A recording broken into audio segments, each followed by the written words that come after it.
We will now do the land acknowledgement. We acknowledge that we are on the lands of the Anishinaabe Nation. The spot where we gather is the traditional land of the Three Fires Confederacy, the Ottawa, Potawatomi, and Ojibwe. We also recognize that this land is now home to the Delaware Nation.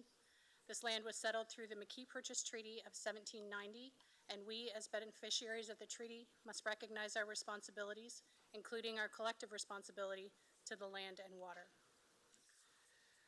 Mr. Mayor, we have no supplementary agenda this evening, and we have one disclosure of pecuniary interest.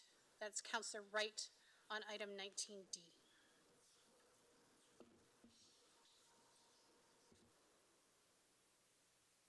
Okay, I guess we'll go to a recognition now. So the first one, I'd like everyone to look over here at these 20 plus amazing people. I'm going to have them all come up here and like to recognize them for the great accomplishments they've done. So come on up. And I'm going to ask Councillor Crew as well to come up and help me.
Hello.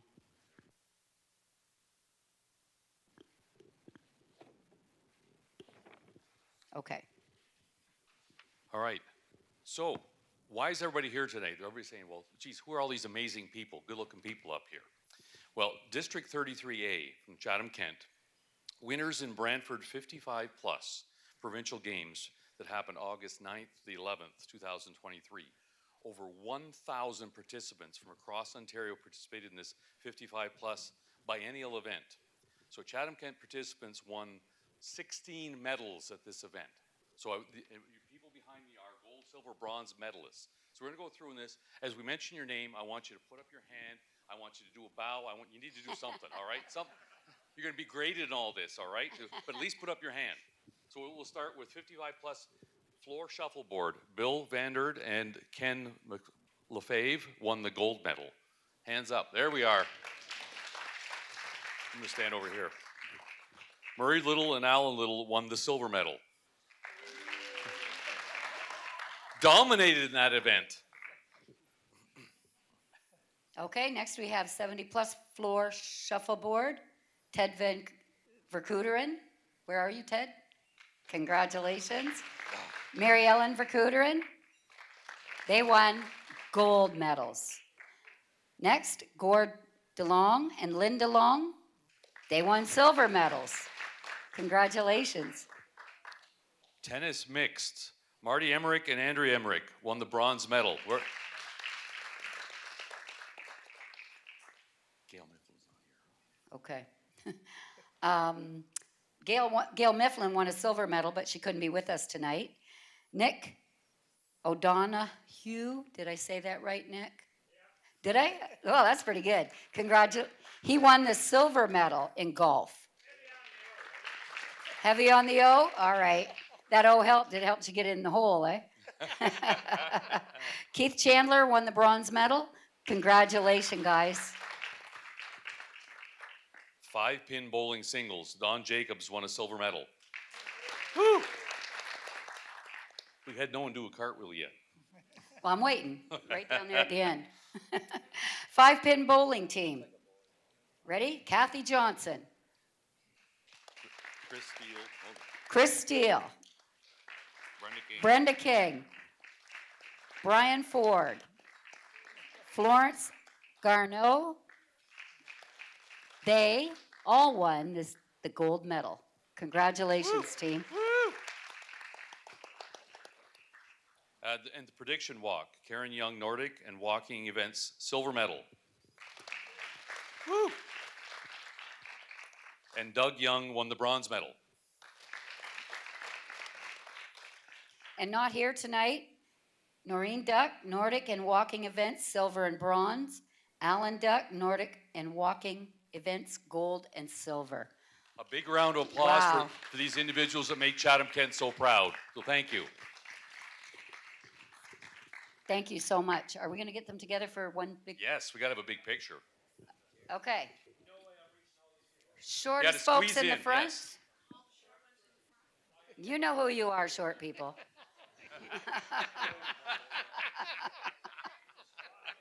We won't touch that one. We'll leave that one. We don't need us in there. I'm in. Slide in. Yep. Yep.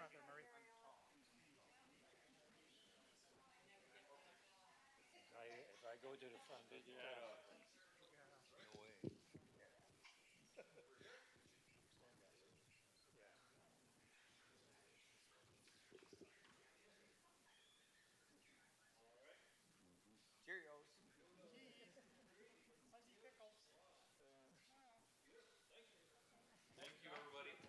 Thank you and congratulations.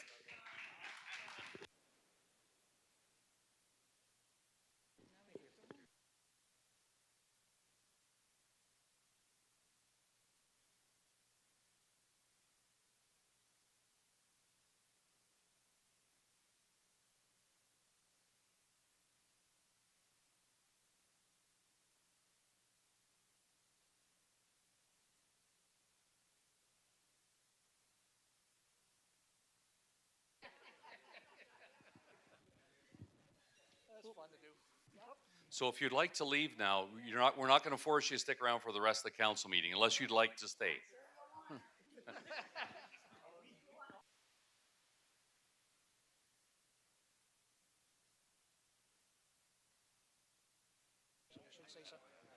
Sorry, and I want to add, Don Hector was hiding in the background.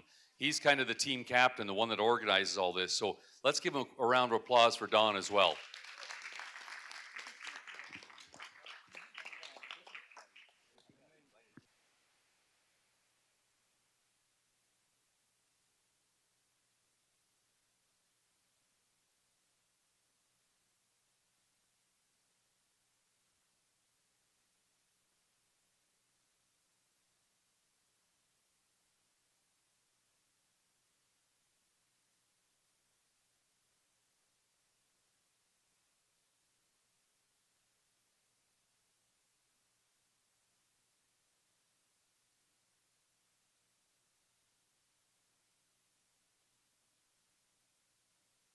And we have a new artist to feature, and I'll pass over to Councillor Story to give the biography on that. Thank you, Mayor Caniff. I'm honored to share a description tonight of the Art in Council Chamber series. We are featuring the work of Elizabeth Downey Sunnan, which is on is that the west side of the council chambers? Right behind Councillor Pinsonneau. Smile, Councillor Pinsonneau, you look great in front of that piece of art. Originally from Calgary, Elizabeth now lives in Chatham, where she is active as an abstract artist and youth advocate. Elizabeth's work has been described as kaleidoscopic, a collision of creativity, passion, persistence, and joy. She invites viewers to dig into difficult conversations and wrestle with political, historical, and current events, all while educating her audience. As a former teacher, much of Elizabeth's work is focused on empowering youth through art. She is the co-founder of Freedom Collective, an outdoor learning program on 78 acres between Blenheim and Ridgetown. Based on Montessori principles, the Freedom Collective inspires active learning in the core subjects of language, math, and science with the framework of mindfulness, empathy, leadership, and self-discipline.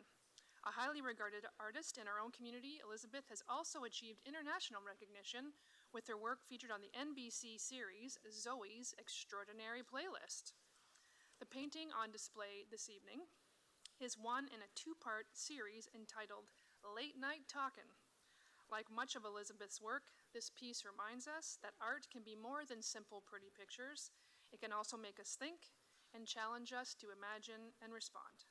For more about Elizabeth's work, you can visit her website at www.downeysunnin.com and www.freedomcollectiveck.com. Thank you.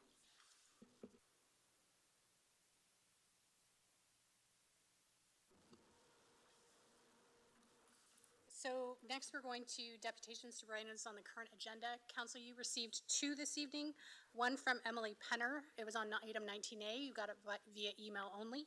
And in chambers tonight, we have Caitlin Oakley, also on item 19A. Caitlin, you could come on up to the podium.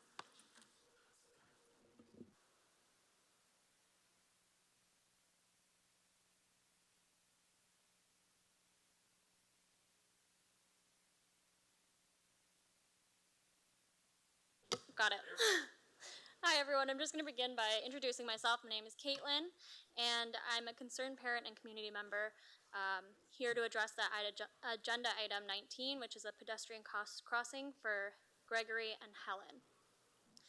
My goal here today is to advocate to get it installed in our community, preferably in this upcoming year in 2024, as it's a considerable safety risk to our children. My biggest concern is that there's children walking there all the time. It's a high traffic area. School zones are often high pedestrian areas, and mostly our children and young people are walking in groups and individually to school without adult supervision, especially in this area. Studies have shown that this age group is more likely to exhibit unpredictable behavior and take more risks when walking and crossing the road. And that's shown in Transport Canada's statistics, that these vulnerable road users account for more than a quarter of traffic fatalities every year in Canada. I personally walk to school with my children, and I've seen near misses happen in this area. People slam on their brakes or lay on the horn to get children to move out of the way. Some of this is because the children are walking unmonitored and they're running across the road and they don't look, and other parts of it is because of the traffic itself. On any given day, I can stand there and watch 3 to 8 cars drive right by me while I'm standing at the old school crosswalk to get across the road. And when I do make the decision to walk across the road, we've looked to make sure there's no traffic, but still some cars will speed up coming towards you even though they see you walking, and some will even go around you while you're in the middle of the road. So it's just in generally very unsafe for the children to be crossing without a proper crosswalk here. The only option they have is this crosswalk because there's no sidewalks on the Helen side of the street to get to the stop signs. So I just wanted to keep it short and sweet and make sure that the community knew that the parents at Gregory Drive really hope to have the crosswalk installed sooner rather than later. And hopefully with that, it influences your decisions being made here tonight. And I thank you guys for listening and giving me the opportunity to share that thought.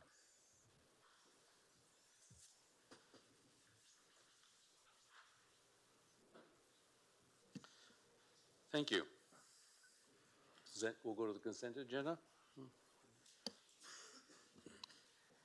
So this evening, we have the following items pulled for discussion and voting.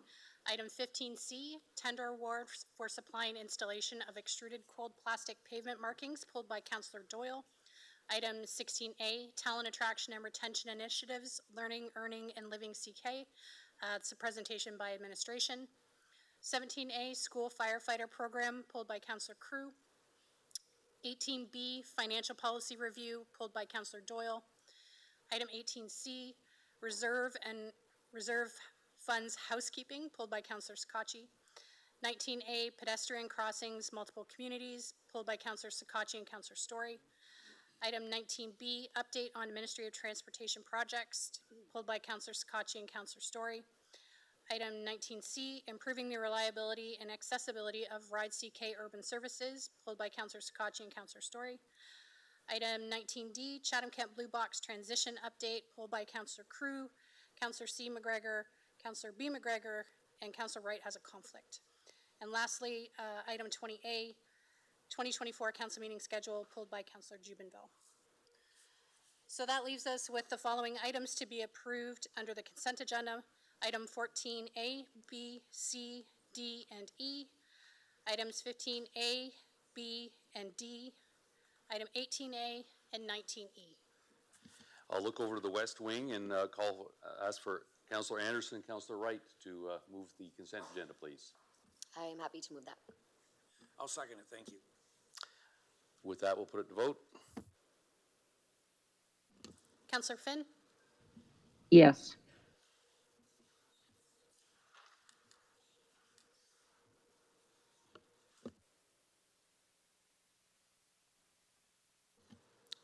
We'll go to item 15, tender awards.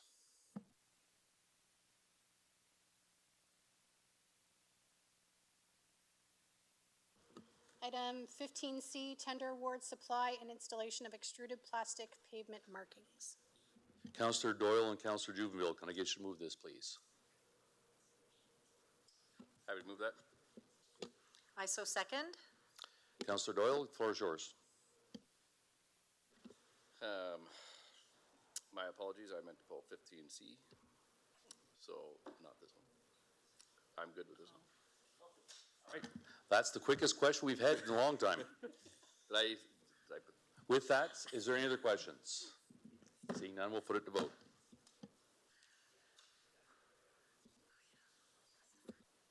Counselor Finn, Yes. all votes are in and motion passes 17-0.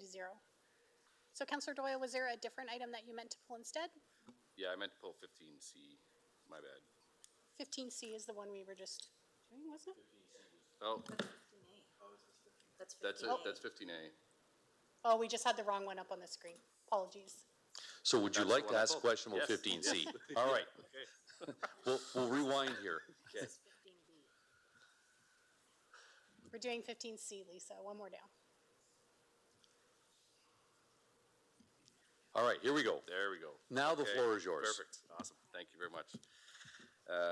Thank you, Mayor. So I just had a couple quick questions on this. I don't know if this would be for Edward or for Marissa, whoever would like to answer. Just a couple things, just with this new the paint or the plastic paint. How long does that last compared to the just normal paint? Thank you. Through the mayor, to the councillor, durable pavement markings are just that. They're durable, so they tend to last a lot longer than regular paint. Paint lasts usually about a year, and you know, when you put paint down in the summer, the next year they're already started to fade in the spring after a winter that we may have. While durable pavement markings keep that reflectivity and brightness for a long time, and usually last anywhere between 5 and 7 years, depending on the traffic volumes that you might have. Okay, perfect. And then just a last question. So if we are going to this paint that's more expensive, then I presume you'd already be doing this, but just you wouldn't be putting that on any roads that are going to be replaced in the next 5 years. You'd be sticking to the older paint for that at a cheaper cost, and then waiting for the new paint until the new road's built. Thank you, through the mayor to the councillor. That's correct.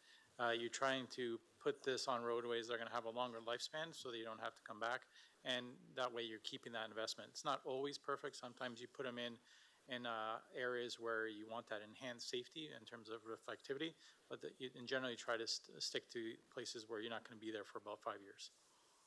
Okay, that's perfect. Thank you very much. That's all I have. Okay, with that, any questions? We'll do a revote just in case anybody changes their mind after hearing those answers.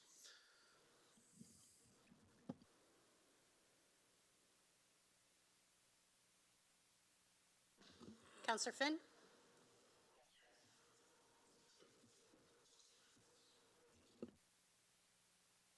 all votes are in and motion passes 17-0. Okay, we'll move on to item 16, Chief Administrative Office. 16A is Talent Attraction and Retention Initiatives, Learning, Earning, and Living CK. There's a presentation by Victoria Bodner, Manager of Community Attraction and Promotion. Just let us get the screen share switched over there, Victoria.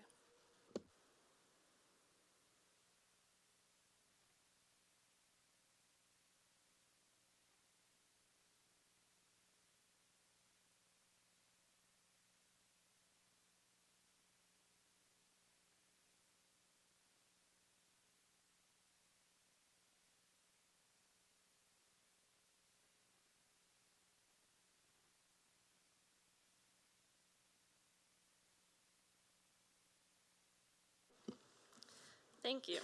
Good evening, Mayor and Council. I'm Victoria Bodner, Manager of Community Attraction and Promotion with the Community Culture and Connections Department. As you're aware, our team works to promote Chatham-Kent to new residents and talent and to support increased welcomability and a strong sense of belonging in our community. Today, I'm pleased to give you an update on the Learning, Earning, and Living CK project, which is funded in part by the Ontario Ministry of Agriculture, Food and Rural Affairs Rural Economic Development Grant, and has been supported by many community partners throughout 2023. And proudly, I'd like to just point out that Teresa Fish and Katie Villarand are in the audience today. They've been instrumental in leading this project forward.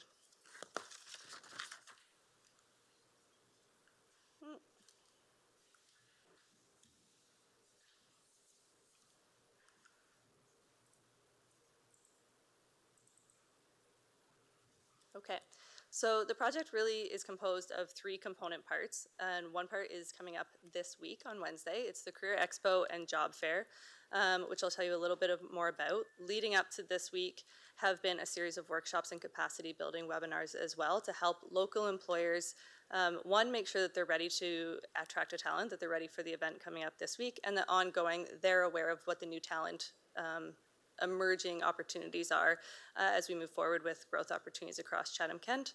And complementing the work that's been going on is a new marketing campaign. So I hope that you've seen it, but I'll give you a little taste of it later in the presentation. It's promoted right now to local and to external job seekers across Chatham-Kent. There we go. And the key event that you hopefully are aware of, it should be in your calendars. We want to make sure that you are aware you're welcome to come and join us, is the Learning, Earning, Living CK Career Expo and Job Fair. So it is a two-day event. During the working days, the business hours of those 2 days, we're engaging with high school students in grade 7 actually to grade 12 from across Chatham-Kent. So it'll be a big career expo at the Bradley Center, engaging these students in what career opportunities exist in Chatham-Kent and what career opportunities are coming up. It's a very hands-on experiential expo to give some younger students and some older students a really keen idea of the opportunities that exist in Chatham-Kent. So even if they are going off for post-secondary or if they're staying here to continue their career outside of Chatham-Kent, they're starting to percolate already early on.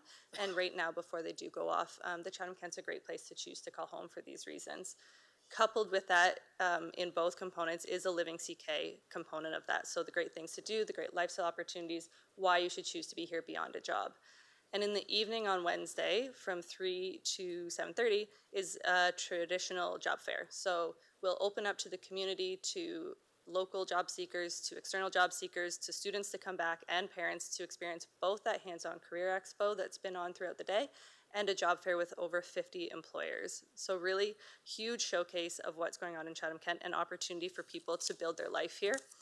The sectors across the board are being represented are healthcare, agriculture, manufacturing, construction, trades, finance, law, and more. We know that we're looking in Chatham-Kent over the next 7 years at about 15 to 18,000 jobs, like demand that we need for labor. So it's a huge amount of jobs that are either available today or coming up in the next few years for people to be aware of. And really, we're so grateful for the grant and to our partners and to employers to really just trying to showcase on that this week. So this is an ongoing story, but this is an exciting opportunity to kind of dig in and have some fun with it as well to showcase. So if you're not already planning to come, put in your calendars and pop through.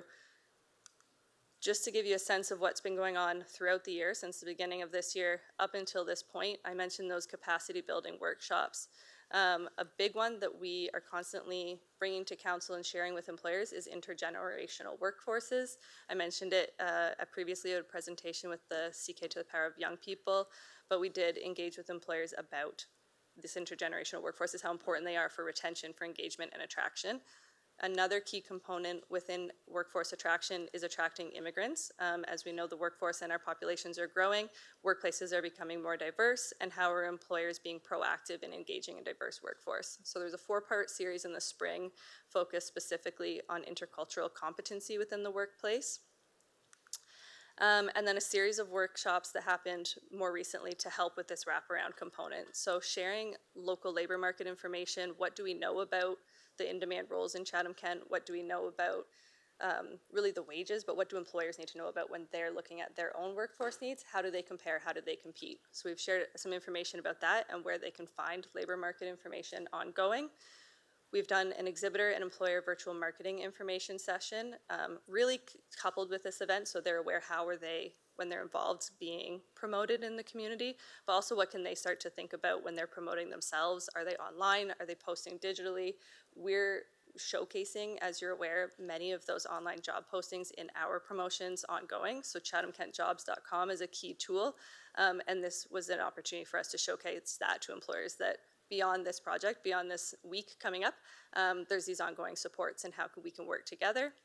And then a specific outreach through a partnership, which is new for us. The Newcomer Center of Peel does rural expos. So a lot of rural communities such as ours have partnered with them in the past, and we're really excited that we've gotten a chance to this year. We've done a specific Living CK workshop with their clients, and many of their clients are coming down on a bus through this partnership to join us at the job fair on Wednesday. Not the only ones. We have partners coming from all over southwestern Ontario as well, but this is just a key new partnership I wanted to highlight, and we were able to engage upwards of 100 new resident talent to come and look at Chatham-Kent. And the response already has been pretty overwhelming of people who are interested in the opportunities we're showcasing of Chatham-Kent already. So that's some of the work that's been going on. Many of these types of workshops, as you're aware, are things we do throughout the year. We do multiple years over, but they really complement to have a cohesive, strong project so that we can put our best foot forward for Chatham-Kent. And of course, the marketing campaign. So as you know, council directs us to promote Chatham-Kent, to get new residents, new talent to the community. We're creating videos pretty often. I generally show you a video when I do come and present. This grant has allowed us to kind of up our game a bit and to showcase 8 new videos, including new reels. I hope you've seen them all over social media. If you haven't yet, you can check out Living CK on Facebook, Instagram, YouTube, and LinkedIn. They're all over our feeds. They're really, I think they're fantastic. I'm really happy about them. And in your bags, you'll see virtual reality goggles. So everything that's open, and I'll show you this video in a moment, is coupled with some virtual reality videos that we've created specifically for the event. These event bags the students will get upon arrival as well. So they'll be able to kind of engage a little bit more with what an on-site job might look like at the various sectors. And then it's coupled with some lifestyle information. So maybe a student isn't so familiar with another community. We're just trying to tease them about some of these great things going on. So if you check it out on your own time, the virtual reality videos are also at the Living CK YouTube, so you're welcome to use your goggles. You just put your phone in the front and you can see the videos as well. I should say the event as well, we've been very fortunate to work with many partners who are bringing virtual reality components to the event. So Goodwill and some of our other partners, there'll be full headsets and different ways to engage in careers at the event across those 2 days. So if you could help me show the video. Oh good, it does work.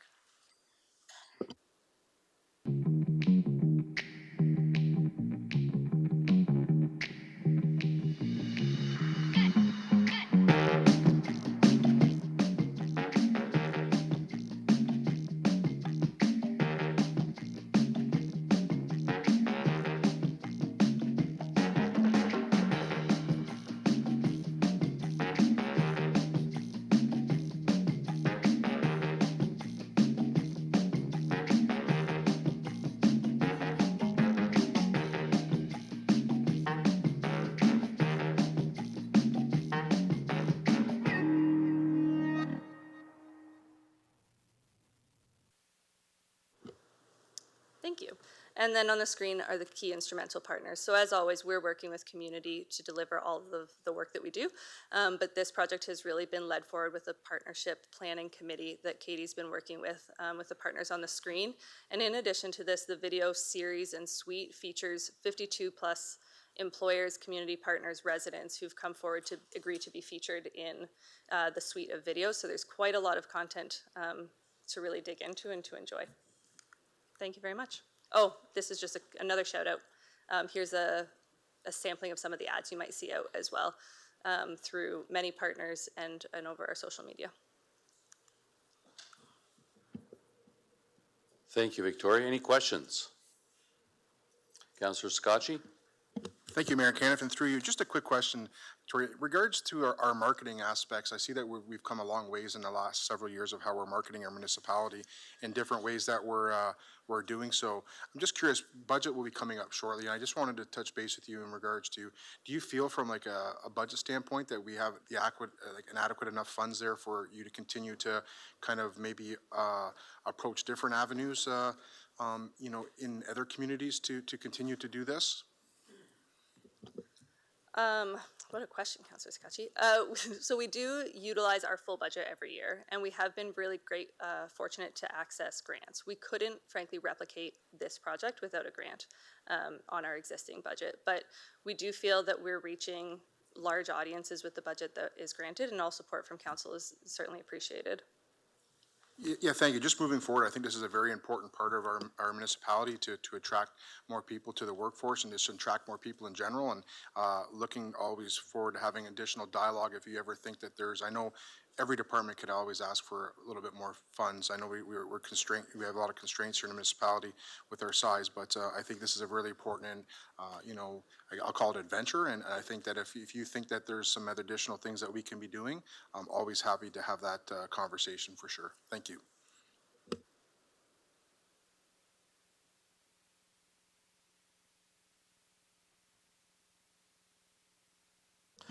Thank you. We'll move on to item 17, Fire and Emergency Services. Item 17A, School Firefighter Program.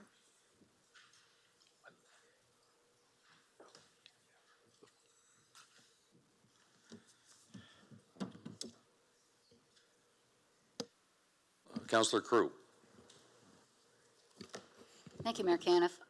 I just had a couple questions. Can you tell me when this starts? This is a really exciting program. Now, this is new, right? We don't have firefighters in the schools at this time. Okay, so through the mayor, thank you for your question, Councillor Crew. So we piloted the program already. We started in January and went through to the end of the school year with it.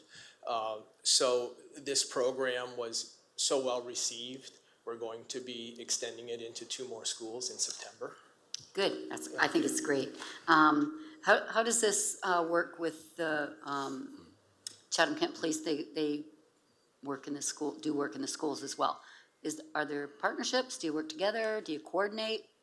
So our program is different than the police officers in the school. So we're using our program to help recruit as well as educate the students.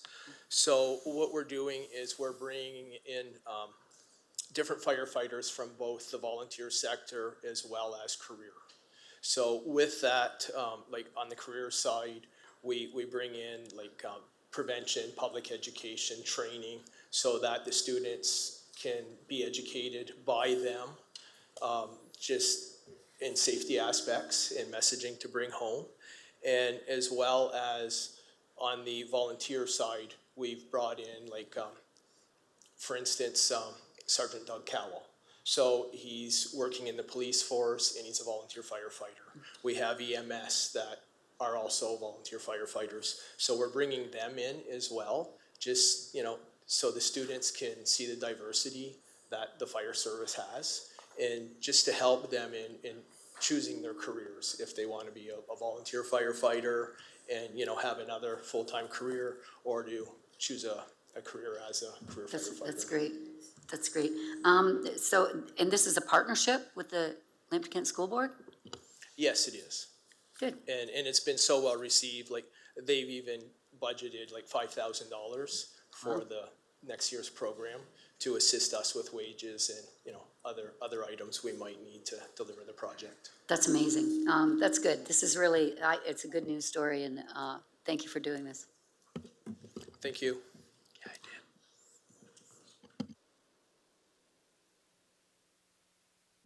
Go to item 18, Finance, Budget, Information Technology, and Transformation. 18B is Financial Policy Review.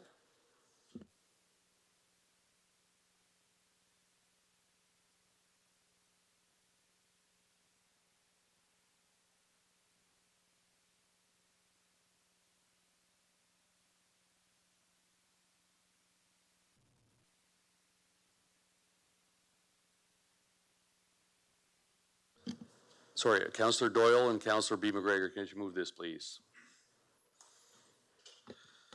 I'll move this one. Seconded. Councillor Doyle, floor is yours. I just wondered, are we able to split up, in the comments area, there's, numbers 1, 2, 3, and 4. Can we split those up for voting to items 1 and 2 together, and then items 3 and 4 together? Is that doable?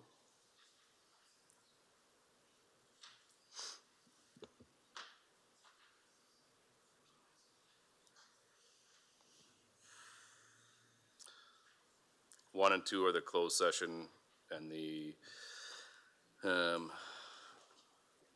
insurance risk reserve, and then 3 and 4 are the CAO ones.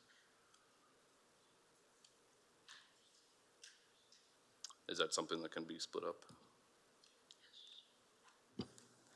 Thank you, Mr. Mayor. Yes, that can be split into separate motions. Okay. Yeah, I would like to make a motion to do that. For me personally, I don't know what anybody else feels like, but for me personally, just with kind of how tight we need to be on budget at times, and going into potentially some higher tax increases going forward, to still have things that are over 100,000 come back to council, as opposed to allowing the minimum to be 200,000. I just personally think leaving it at 100,000 right now, with the times that we're in, is a better option for now. Options 3 and 4 to up, to allow us to, or to allow the CEO and administration to choose the reserve that the funds come out of when he's already approved the project, makes sense. But just for options 1 and 2, I would vote. I personally think that we should leave those at 100,000. Councillor B. McGregor? Yeah, I just had a question of clarity, because we have this motion on the floor with these two items moved and seconded. So then would this not be like an amendment to the motion? And I'm not really sure under which appendix those 5 comments are related to. So I just trying to seek some clarity in how either we go ahead and vote on the motion that's moved and seconded, or if there's a desire to change that that motion. I just don't think it's very clear exactly what direction we're heading in there. Yeah, Councillor Doyle, your comments were about something that was written in the comments section, but the recommendation is approving the policies and attachments A and B. So we'd have to figure out where those are in the policy and make an amendment. So Steve, do you know where they are in the policy that we can amend the attachments? Thank you, Mr. Mayor. So they are in the Appendix A, the Reserve and Reserve Fund policy.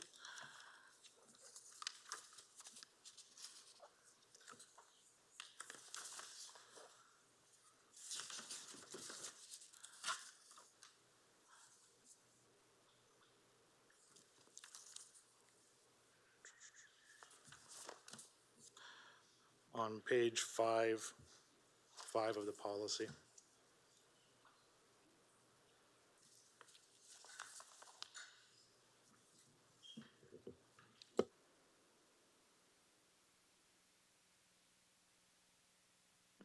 Yeah, we're gonna have to work on some wording on how to achieve that amendment. So Dave is gonna help Lisa with some wording that we can get up on the screen, so we can probably go on with any other questions if there are any.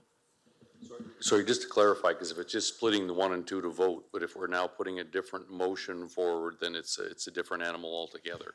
Yeah, we are, if we're talking about, we're just gonna have to figure out how to word it. Cause you're probably looking at, there's certain things that you don't want in the policy. Is that probably an easier way to word it?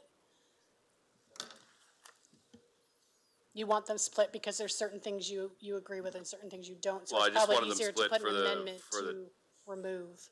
For the 2 that we're gonna be upping from 100,000 to 200,000, just to leave them at 100,000. And then the other ones are fine. So that's the only change you're looking for, is the 100 to 200,000? Yeah, just Or leave those. 200 to 100, Yeah, just to leave them at 100. because that is a different motion. then I'd have to, if you're. It would be an amendment. It'd be an amendment. Yes. So, Councillor B. McGregor, if we put something like that, would you support that? Was there a seconder to that, Councillor Juvenville? Okay.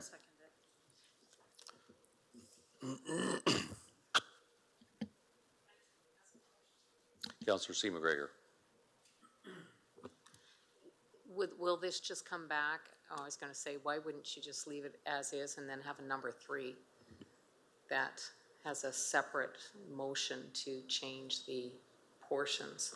And that's kind of what I was going through, As trying to opposed to figure putting that it out, so. into A, because I support A. So, yeah, if that's the Yeah. only change, why don't That's we, the only I like change. that maybe suggestion. add it as a number 3. Is we add a 3, Yeah, I like that. and then we Like add split number 3 split it just to out and change vote that. separately on 1 and 2, and then item 3, vote separately. Yep. Is that,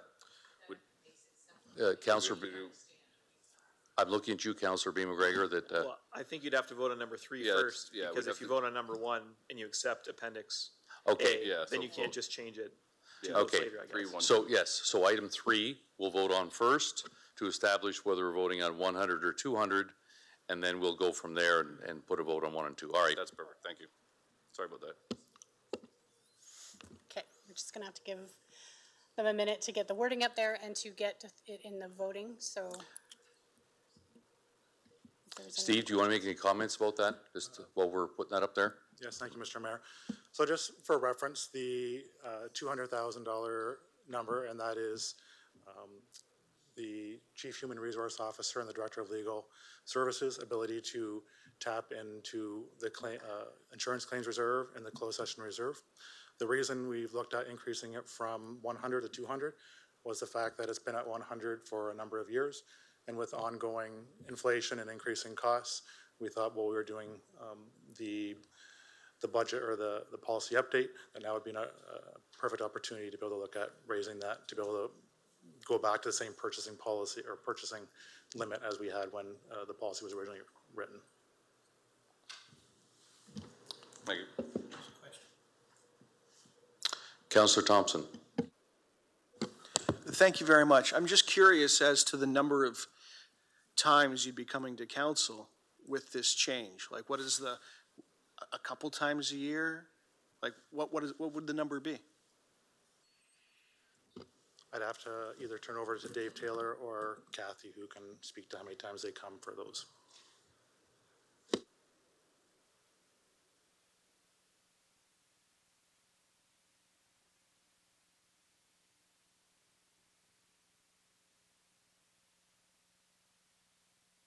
Yeah, go ahead.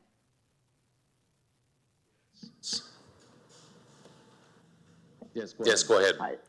Yep, thank you. So, Councillor Thompson, in part, it depends on the year. It really just is a factor of how many matters that we're dealing with that have this particular limit. But I can tell you that the reason that this recommendation has been evolved with our team and the budget team is to actually address the fact that increasingly, just given the fact that costs are escalating, that we're finding ourselves in a position more frequently that this is the number that we need to have as a maximum in order to effectively do our work and not be continually coming back to council in order to ask for authority just to move things from a reserve on items that you've already provided some authority for us to make decisions on.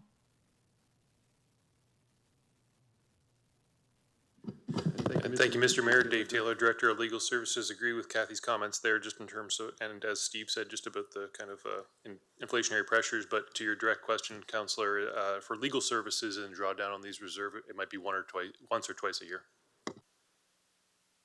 Okay, thank you. And are these drawdowns and contributions, are these bookkeeping numbers, or is a drawdown we're authorizing you to spend up to that 200,000?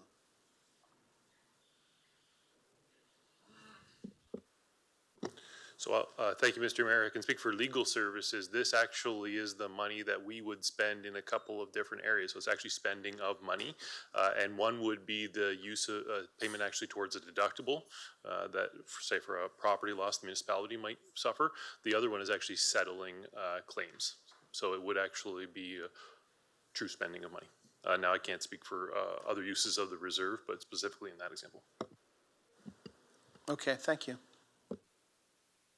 Okay, seeing no other questions, I will vote on item number 3 to start.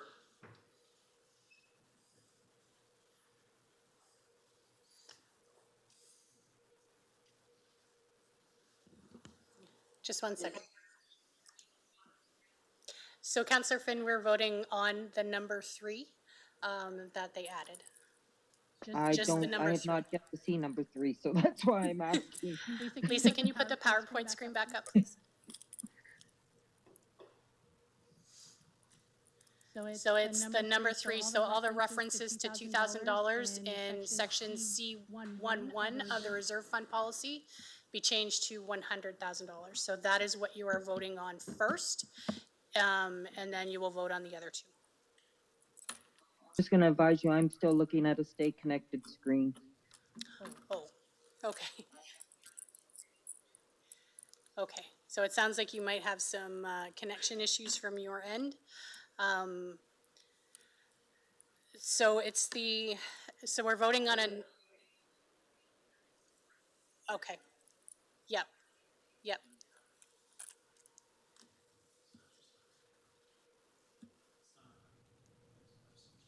It's not coming up on Zoom? Okay, one second, Councillor Finn.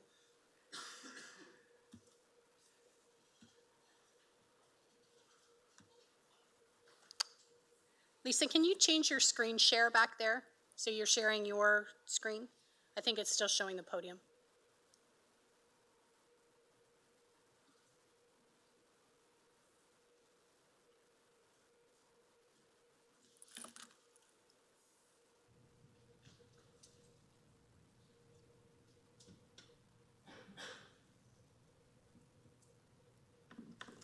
Hang on.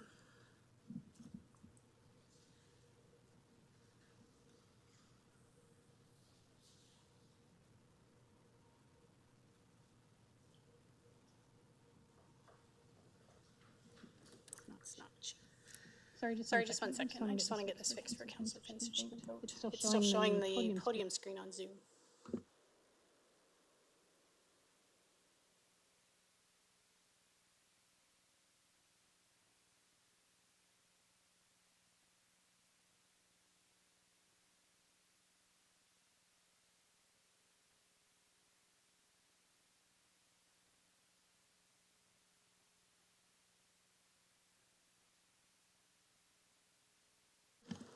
Councillor Finn, you should be able to see it now.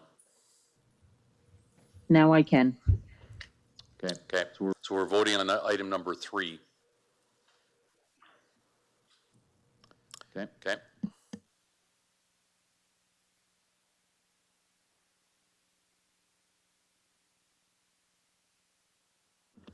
So all votes are in and motion is defeated 11-6. Okay, we'll now vote on item 1 and 2.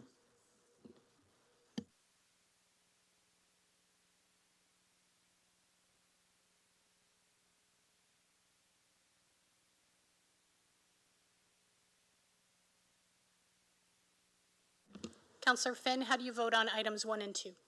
Yes. All votes are in, motion passes 17-0.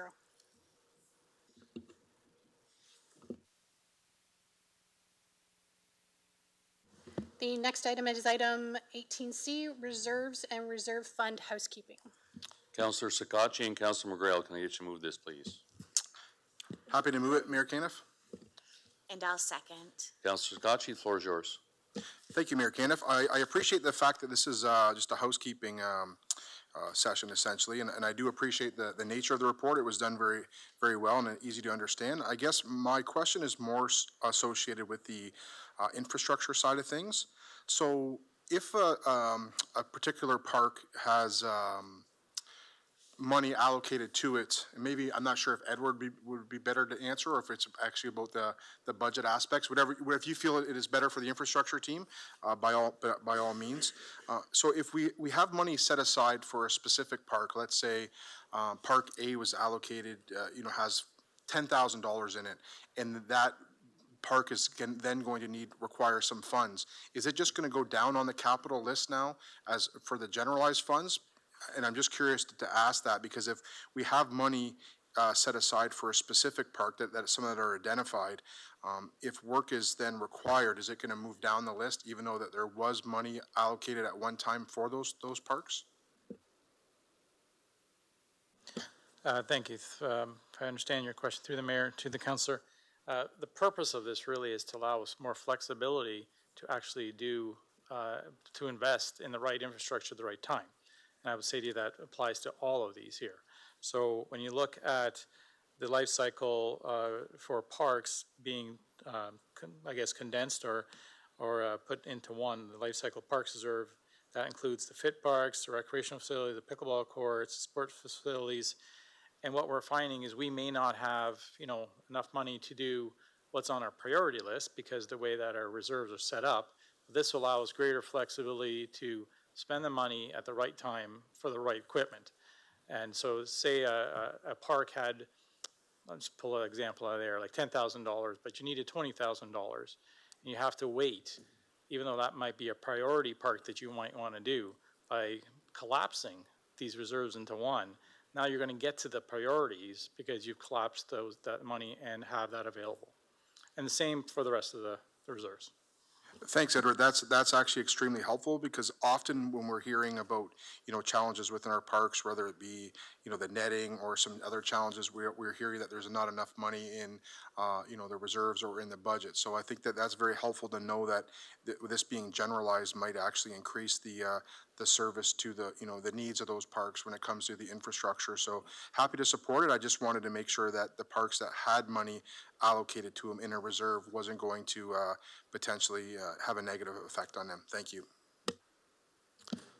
Seeing no other questions, we'll put it to vote.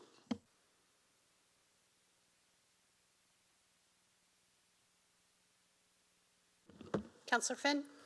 Yes. All votes are in and motion passes 17-0. Going on to item 19, infrastructure and engineering services. Item 19A, pedestrian crossings, multiple communities. Councillor Sakachi and Councillor Story, can you just move this, please? Happy to move it, Mayor Caniff. Councillor Story? Happy to second. Okay, Councillor Sakachi, go to you, and then Councillor Story. Thank you, Mayor Caniff. Quick question over to Edward. I noticed that the Talbot Street and McGeorge pedestrian crossing was on this report. I was just curious in regards to the timing aspect, as we know that there is a 17-family unit being established at that corner, and I just wanted to see if there was any type of commitment by the municipality that it would be in I guess, established by the time that the housing unit was built. Thank you to the mayor, to the councillor. I'm going to start a little bit higher level here first. This report is one of many reports you're going to see over the course of the next few council meetings that deal particularly with roadway safety and transportation. We'll be coming to council with a road safety action plan, traffic calming policy, a new sidewalk missing links policy. All of them are really interlinked, and this is another key component of that, really providing for pedestrian crossings at locations where they're warranted and where we've had a number of motions either by council in the past or requests from the public. So this is a very comprehensive overview of all the pedestrian crossings. As part of this, we looked at the priorities in terms of need, trying to balance the funding that we are putting forward for council's consideration through the capital budget process with priorities. So we heard earlier tonight about a delegation, looking for a particular year for that pedestrian crossing. And to answer your question directly, we would consider that as one of the triggers for when you would build potentially that pedestrian crossing. All the locations were ranked by staff based on certain criteria. I would have to look up that particular one here and what year it is, but our goal is to try to meet that demand as closely as possible with the funding and resources that we have available. Thank you, Edward. I had three questions here, and you touched on all all three of them. I just wanted to follow up on the third part of my question because you just answered number 2 already. It was just in regards to the actual, something you just mentioned was the traffic calming plan that the municipality was working on. So that's a question I've been asked a lot over the last year. We've been having, I know personally, had dialogue over the last probably 2.5 years, maybe even 3 years, that it would be coming to council. Is there any update of when that'll be coming? Because I know there's a couple of communities that have reached out again to kind of see where we're at in that that particular subject. And is it possible just to, at some point, maybe this week, just to provide an update to myself or to council on when that report likely will be coming to council? Thank you. Thank you through the mayor to the councillor. I can provide you that update now. In the next council agenda package, you'll see a road safety action plan. You'll see a sidewalk policy, and I believe the traffic calming policy is the subsequent council meeting in November. So they're all underneath the umbrella of a road safety action plan. Thank you so much, Edward, and I know that your team's been doing a lot of work to address these concerns, and look forward to seeing these reports come to council. Thank you. Councillor Story, followed by Councillor B. McGregor. Thank you, Mr. Chair. Thank you, Edward, and your team for this update. It was very helpful to me since this is a concern that is shared. I've heard this concern from residents quite a bit over the past year. Could you please, I want to thank Ms. Oakley for sharing her feedback tonight in person. I appreciate hearing from you about the Gregory Drive area. Could you give us a bit of a timeline update in terms of, I see Gregory Drive in Helen is in 2025. That's obviously a full year. Is there any sense of this time when that would be coming? Like the beginning of the 2025 or the end, or is that on your radar yet on when you'd be able to complete that? Thank you through the mayor to the councillor. I'm going to actually introduce Jeff Hagan and Marissa Mascaro. Jeff is our new manager of transportation. I don't believe he's been to council, and this is his report. And so he knows all the details a lot better than I do. So I'm going to let the tag team of these two answer your questions. Wonderful. Thanks. I'll kick things off through you, Mr. Mayor. So in regards to timing for those identified in 2025, so we don't know the exact time frame yet. Likely would be as soon as the soonest would be spring, when we can start to do concrete work. What we would be doing is we'll be starting design on those identified for 2024 construction first, and then we would move to design those identified for 2025 ahead of 2025. So we would still work to have those designed next year. We, as Edward noted, we may look in terms of capacity and funding, depending on how costs come in, to construct a few more next year, depending on that. Otherwise, we'd be looking to, potentially spring through summer of 2025, planning those tenders and procurements out. Okay, thanks. If there's any chance to bump that up, I know the neighbors would appreciate it. The crosswalk at Delaware and Cox near the King George School, certainly I've sat there at the school morning pickups and drop-offs, and it's a very busy section, and I know there is some development, some new housing coming to that area in the next couple of years, possibly. So that's going to be likely an even busier area. Could you give us a little more information about what, I see it's listed as a type D crosswalk right now. The type C has the flashing lights on it. I'm just wondering, what would the cost difference be to upgrade from a type D to a type C at the King George School area? Through you, Mr. Mayor. So the cost difference is about $60,000, as you noted. So the Type C includes flashers, so there's different electrical, solar panel, and push buttons required for those. All of the PXOs that we identified go through a warrant process, so we do an assessment of the pedestrian volumes, traffic, road configurations, all those pieces. So it's prescribed through the Ontario traffic manuals, so we do identify a warrant process for what's recommended in that location.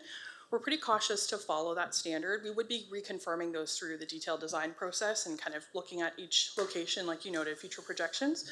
But we're cautious to follow what's warranted by the provincial requirements. And then a big component of this is educating motorists, continuing to educate motorists and all road users in how these work, and notifying that pedestrians have the right-of-way by implementation, whether there's a flashing light or not. The presence of a pedestrian is what actually provides a pedestrian a right-of-way over vehicles. So a big component for this would be for us to continue to educate road users on these new infrastructure construction. Now, when you say educating motorists, what does that mean? What does that refer to when you mention that? Through you, Mr. Mayor. So Edward had noted sort of high level earlier that we have a few other pieces coming to you. So one of them is a road safety plan where we're looking at emphasis areas, and one of them is education. So that might be different forms, working with our communications team on social media and other campaign ways that we can continue to highlight to all road users, including motorists, just how all of our new infrastructure works, our traffic calming measures, all those pieces, just to continue to educate the public on them. Okay, thanks, and you can, if there's anything we can do as counselors to help spread that word out once they're coming closer to being built, we'd be happy to do that. Thank you, and thank you, Jeff, for your work on that as well. Councillor B. McGregor. Thank you, and appreciate some of those responses so far that have added a little bit of clarity. I did have a question that might be more budget related. So from my understanding, the listing of pedestrian markings or crossovers, is ranked. So is the only thing holding up doing them all just that like capital funding number? Are there other considerations with, trying to move ahead and get more of them done right off the bat? Through you, Mr. Mayor. So there are. So it's both capacity and funding. So it's capacity for both design as well as construction. This is a big work plan for us. This is quite a few for us to build in a short period. So it's balancing both pieces, both capacity and funding. We did, like Edward noted, rank them based on pedestrian volumes, other pieces. Some of them also, it's proximity. We have like a few examples where the pedestrian crossings are along a certain route, so it makes sense to construct them at the same time. So all of those considerations kind of went into it. Great, and understanding one of the crosswalks with the deputation this evening is on Gregory Drive, and it's sort of the first one into 2025. If during that budget process we're allocating more money through that capital, would a project like that likely get bumped onto a 2024 timeline? Is that how that might work? Through you, Mr. Mayor. So I don't know specifically which we would look to move. Like I said, it's both capacity for kind of establishing the design as well as the construction for these. So I think we would need to look specifically at the costs of which one we're talking about advancing. I think, like I said, we will sort of prepare design for the first package, and then we'd start work on the second package. And if there is still capacity from a construction standpoint to add more next year and funding, we'd certainly look to do so. I don't know which one we would advance. We'll certainly take that feedback into consideration. Okay, thank you. Okay, seeing no other questions, we'll put it to vote. Councillor Finn? Yes. All votes are in. Motion passes 17-0. The next item is 19B, update on Ministry of Transportation projects. Councillor Sakachi, and then I'll go to Councillor Story. Thank you, Mayor Caniff. Edward, I really appreciate this report that's come to council. I don't think in the past that we received these types of reports letting us know about the ministry's work that they're planning on doing. The one thing I just wanted to ask is the last time that one of these large closures that took place for a long time, a lot of our road networks, there was a lot of additional degradation of the large truck traffics on these local roads that weren't meant for this heavy traffic. Is there any types of different programs out there that would help the municipality cover or get compensated for the additional heavy truck traffic that might occur due to this closure? Thank you. Through the mayor to Councillor. Thanks for that question. In terms of these types of closures, we really do try to find appropriate roadways that we can put on detours. And working with the ministry, we've identified 2 roadways there, 2 different alternatives for them. Notwithstanding that, we all know that, traffic takes the path of least resistance, and sometimes they go on roadways that they probably shouldn't. So we'll try to really sign those routes.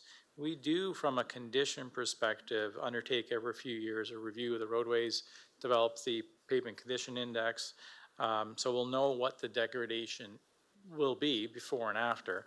Unfortunately, the ministry doesn't provide funding for their detour routes. So hopefully we can put them on roadways where it's appropriate.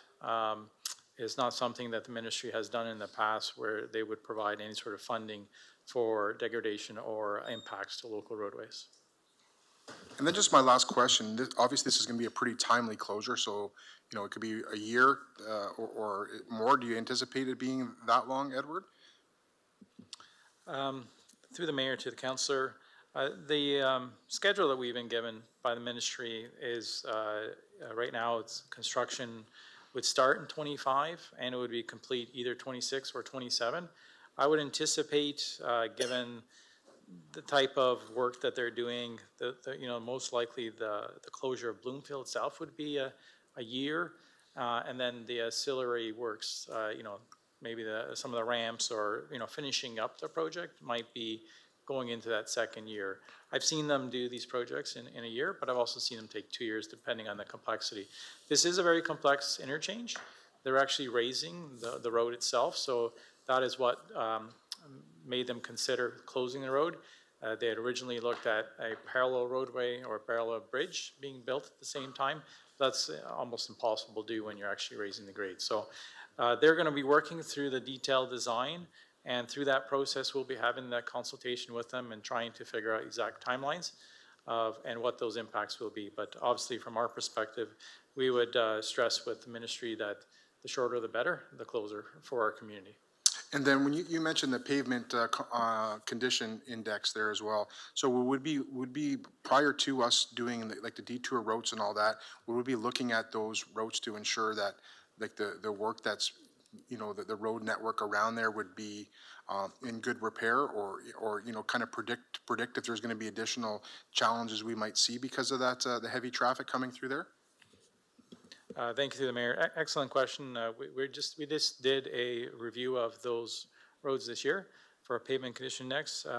Before they put this detour in place, I think working with the ministry, when we figure out that timing, we would have to go out there and ensure that there isn't a section that needs any sort of short-term repair, or is it, you know, if there's a lot of potholes on that section, making sure that that roadway can handle it. So that it would be kind of the pre-construction review that we would do. Thank you. Glad to hear that you guys are kind of well ahead of the game, and just a year's a really long time, right? So I think that we're going to have a lot of bumps along the way with a lot of additional traffic in the area. So definitely appreciate your team's hard work and efforts.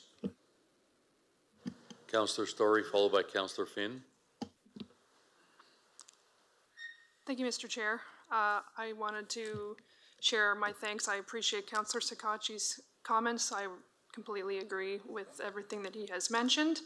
And huge kudos to Jeff and Marissa and Edward. You've got a lot of reports on this week, and I appreciate all the work that you've done to bring this forward.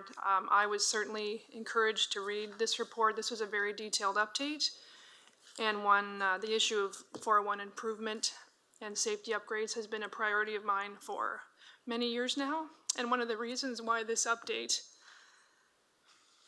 shows the progress that it has is namely the temporary cable barriers and the concrete median barriers construction that has begun is because of previous councils here starting in 2017 and their unwavering and consistent support since then. And I want to share my thanks to the previous councils around this horseshoe for their support to this point, because there's a few of you who are in the room today that were part of those councils.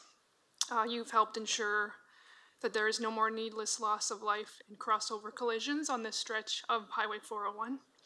I'd also like to thank our infrastructure and engineering staff and emergency services like police, fire, and EMS who have provided their feedback throughout this process, as well as the OPP and the Ministry of Transportation from the provincial side. I'd also like to thank everyone who has supported this barrier work over the past 6 years. It's not a role I think any of us would have chosen, but it is something that we can be proud of to see this work continue to channel our losses into something more positive. I know these projects, as we just mentioned, are some of the biggest infrastructure projects we'll see in Chatham-Kent in recent memory, and will create some major disruption and challenges while they are completed.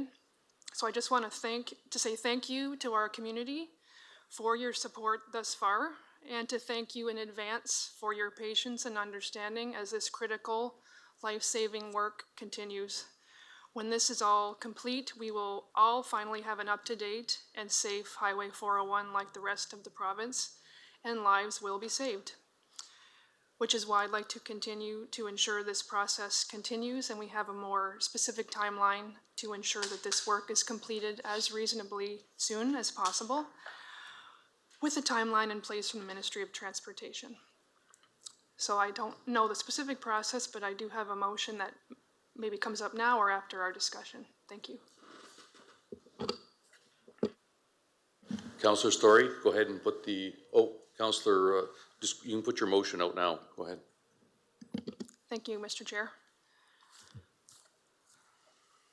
Whereas, since the median barrier construction, fatal crossover collisions are being prevented, and whereas the concrete median barrier that exists between Windsor and Merlin and London eastward has proven to eliminate fatal crossover collisions, and whereas concrete median barriers protect police, fire, EMS, and tow truck drivers from oncoming traffic when responding to collisions on the 401. Therefore, I move that a response letter be sent to the Ontario Ministry of Transportation to request that a concrete median barrier installation is expedited and a specific timeline provided to the municipality and all relevant stakeholders as soon as possible. This letter be circulated to all neighboring municipalities and emergency services along the section of the 401 corridor, Association of Municipalities of Ontario and Rural Ontario Municipal Association requesting their support. Thank you. Can I get a seconder for that? Councillor Hall? Anything else you want to add, Councillor Story? No, I've been able to say that. Thank you very much. Any other comments regarding the letter that we're going to send? Councillor C. McGregor? I'm just wondering, as a friendly amendment, if we're going to send it to AMO and Roma, if we would not send it to Good Roads.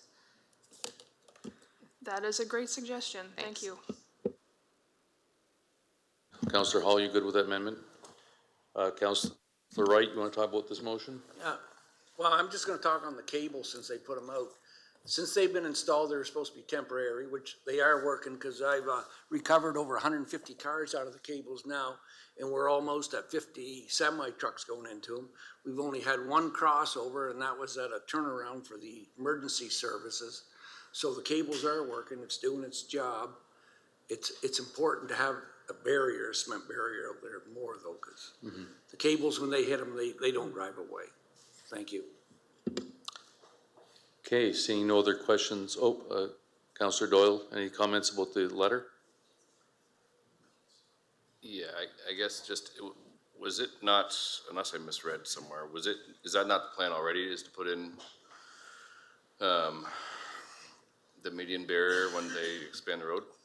Yeah, this letter is just referring to getting it done sooner than, because in a lot of cases, they didn't even have a date on when they're going to do them, so.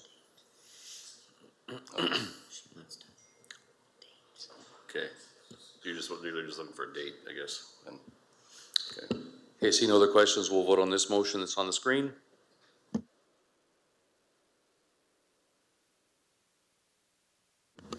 Councillor Finn? Yes. All votes are in and motion passes 17-0. Councillor B. McGregor, did you have anything you wanted to add? Nope. Okay. All right, we'll move on to the next item then. Mr. Mayor, Sorry. can we perhaps get the fire chief just to comment from an emergency services perspective? Obviously, it's a significant construction project, will impact our ability to respond an emergency service perspective. So since the public's seeing this, I think there's some value in knowing that our chief is on top of this. Thank you, sir. Through you, Mr. Mayor, thank you to Councillor Story for bringing this up, and thank you to Council for supporting this. It has to be said that the 401 is an incredibly dangerous place to work, as Councillor Wright will know more than many people. And we have seen a decrease in some of the incidents that we've been attending, and the firefighters are extremely grateful for this work that's taken place. So we appreciate the support.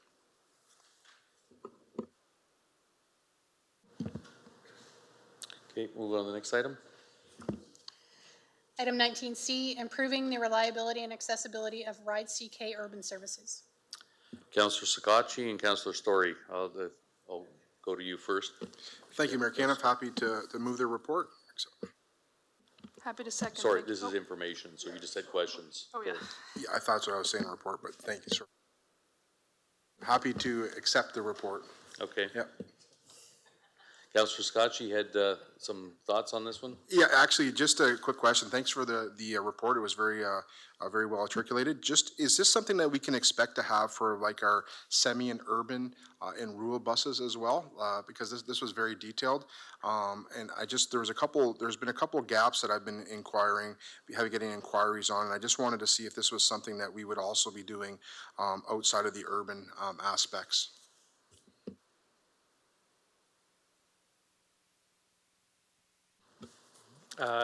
This report really was to provide an update on the urban services, but if council wishes to see an update on those other services, we can do that as well.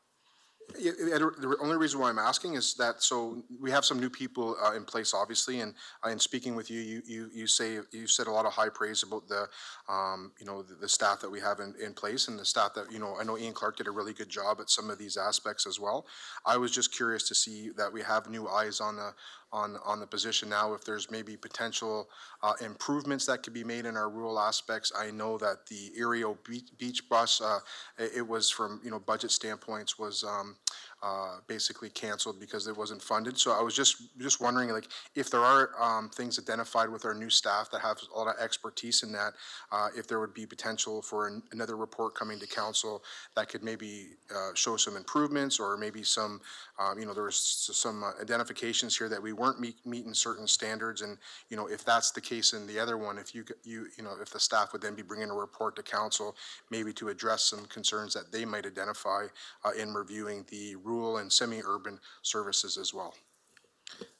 Through the mayor to the council, what I can offer you is that next year it's proposed that we undertake a new mobility transportation master plan, and that mobility plan, again, it's not, I'm not referring to a transportation master plan or a cycling master plan or a transit plan. It's a mobility plan. And that will look at all aspects of transportation across the municipality. And through that process, we're going to be consolidating all those modes of transport and looking for ways to improve and integrate them a lot better. So really through that process is where it's really the avenue to look at, is there any other improvements we need to do on the services that you were mentioning? Excellent. That's very helpful. Thank you, Edward. Councillor Story. Thank you, Mr. Chair. You're batting 1,000 in IES this week with these reports. Very informative. I wanted to thank you for this detailed update. As a new councillor, I really found this extremely helpful. So clearly you and the team are doing a great job assessing the areas of improvement and adapting to changing needs and technologies, which is great to see. As the accessibility rep for our council for accessibility committee, I have a couple of questions on behalf of the committee tonight. You mentioned that a lot of the work that we're doing is reliant on technology as a primary form of communication. I did have a resident on the committee mention that she is on an urban route that does frequently have riders that do not have cell phones to use. So do we have, what are our options for folks who don't have access to that technology in terms of communicating with them and having them use the service? Thank you. Thank you through the mayor to the councillor. If I understand the question correctly, we're always looking to enhance the way we provide services to the public, and currently, we're looking at utilizing apps, utilizing the computer for ways to do your scheduling, but we're also very cognizant that there are people that don't have those technologies. So, simple phone. Everyone has a phone, and to schedule a ride on specialized transit, that would be still a service that we'd keep. We wouldn't lose that base service for them. Okay, so they don't necessarily need the app to ride the service. They would still be able to call someone and set that up? That's correct. Great, thank you. I also wanted to extend appreciation for the two recent changes, including the contracted supply with the service hour basis, and the scheduling that has really seemed to improve the experience for a lot of users, so thank you for that. In terms of you mentioned two items in Appendix A, the first being the accessible bus stop, and then the second being the downtown terminal rehabilitation. So for the accessible bus stops, you mentioned that we are reliant on government funding to upgrade more of those stops. Do we have any funding in our own municipal budgets right now to go towards these improvements? And is there any chance that the gas tax, I've forgotten the official name of it now, but that is supposed to be used for transit, any chance that we have room in that to help continue to make our bus stops more accessible? Thank you. Through you, Mr. Mayor, I'm going to ask Jeff to come on up because he's been standing here and he can answer that question. Thank you, Councillor. Through you, Mr. Mayor. In terms of funding,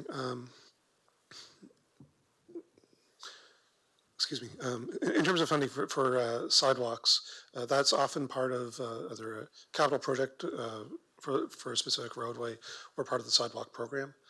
Certainly when we receive provincial and federal grants like ISIP, those do help us build out the sidewalk network quicker, but we aren't reliant on that funding alone.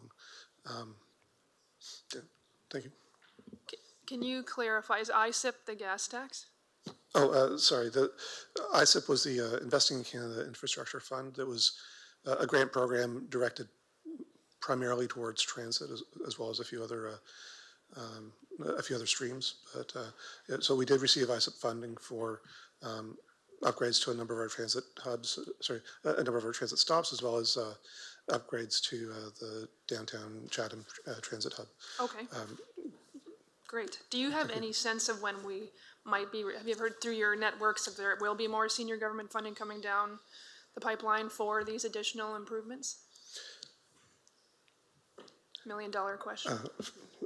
Yeah, so currently we do have funding for the downtown transit terminal. That's something that's been as approved funding for us, and that we've put aside our share to undertake that, and you'll be seeing us working through that process shortly.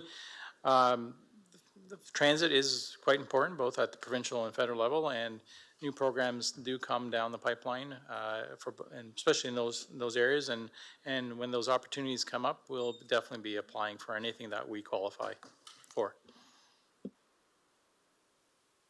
Excellent, thank you. And I know you've already mentioned the connecting sidewalk piece, so that's great, because I know in the report it says 30% of all bus stops cannot be made accessible due to the lack of the connecting sidewalk, so I do look forward to seeing more of those come online. In terms of the downtown terminal in Chatham, you mentioned that there are accessibility improvements that have not been completed. Could you give a little more specific information about what accessibility improvements you were looking to do there?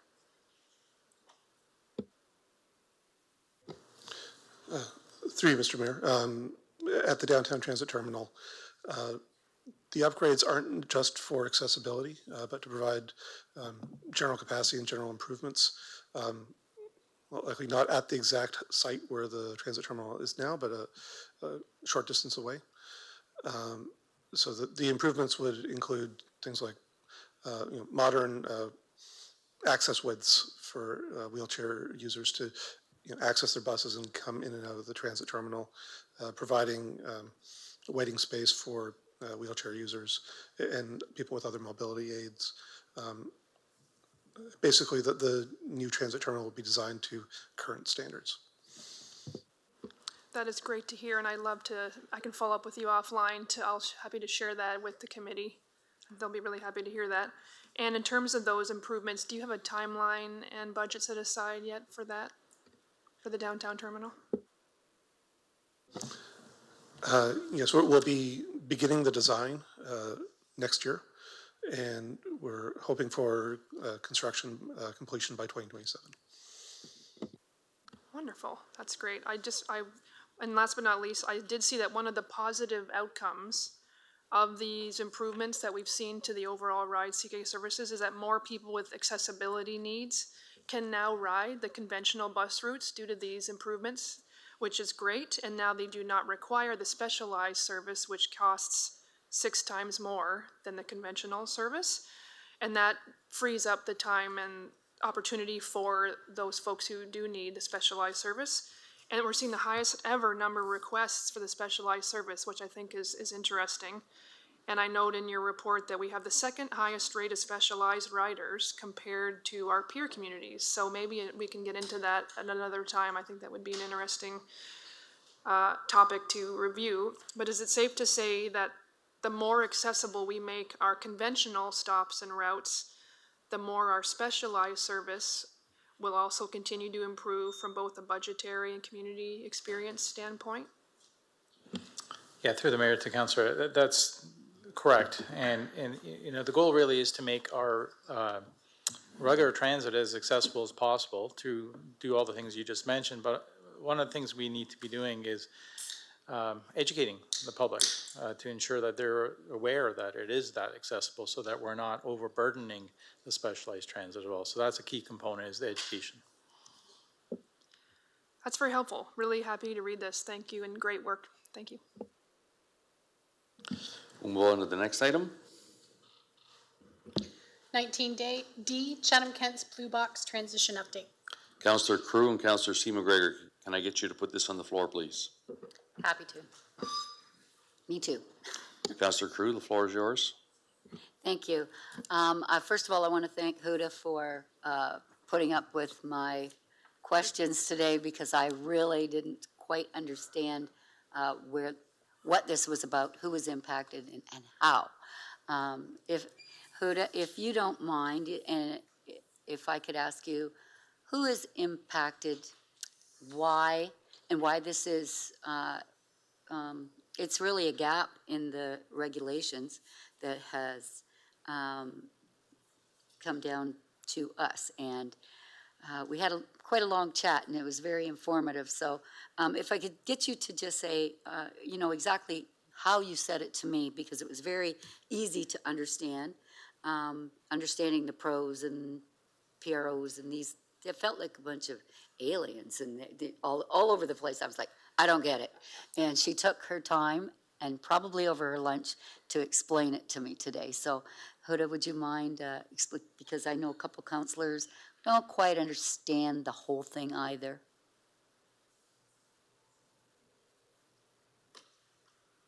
Good evening. Thank you, Mr. Chair. Councillor, for sure. So if I maybe take it maybe 1,000 feet up high and just say that curbside recycling is usually referred to as blue box program. In Chatham-Kent, we use black and blue boxes at the curb. So it's really not the color of the box, it's just the name of the program from the province. And this has been mandated for municipalities to provide service to residential properties to collect blue box from the curb or from the source. This has been a regulation in place since '94, and there's been a few iterations, a few changes to the program. What happened in 2021 is the province has laid out legislation to take the responsibility of providing the service to residents, to the producers. So when you think of producers, think about anyone, any company, any business that puts out a lot of paper, a lot of plastic cans, Coca-Cola, Loblaws, Sobeys, Amazon, any of those. Obviously, these are producers, so they cannot administer the programs themselves, so they hired this PRO, which is an acronym for Producer Responsibility Organization. And this PRO, the biggest one here in Ontario, is now Circle of Materials, which you'd see in the report about. The Circle of Materials is the administrator of the program, so they are acting on behalf of the collective of the producers to administer the curbside and depot collection of blue box materials.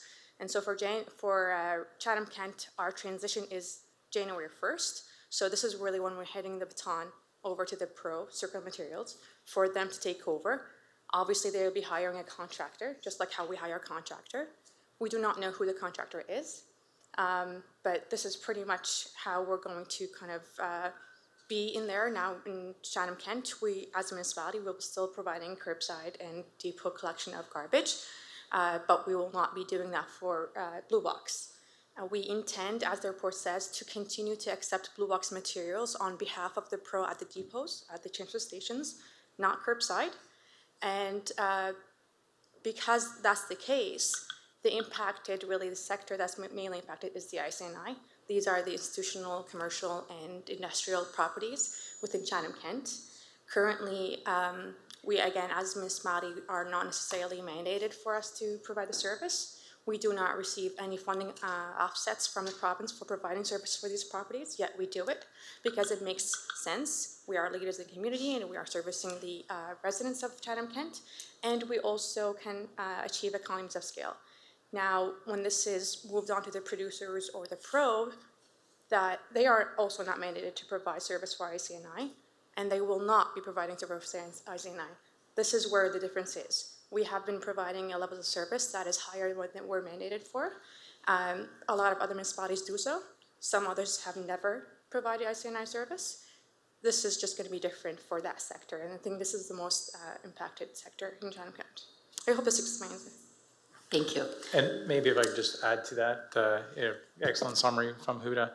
I think the simple of this is, as of January 1st, we're no longer in the recycling business. We only man the transfer stations, and we'll be paid by the province to do that. But everything else, when it comes to recycling and dealing with complaints from customers, will be transitioning over to whoever the pro has hired as the contractor. I apologize coming to council this late with this report.